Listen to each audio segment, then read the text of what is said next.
Well, we got a truck here that's got a bit of an issue. This is the 2010 Ram 3500, and it's got a bit of rot going on. You can see the frame's got some perforation, some cracking going on, and the bottom of it was actually caved in. So it's definitely being stressed. And as you can see, there's no cab or box on it right now, and it's going to be getting repaired. Had a good look over the frame to make sure that the thickness of the metal and all the other areas were good. Mostly just this area right here on both sides.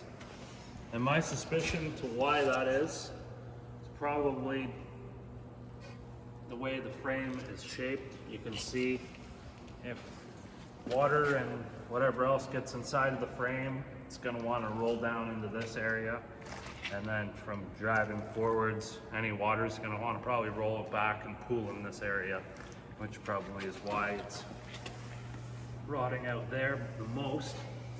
So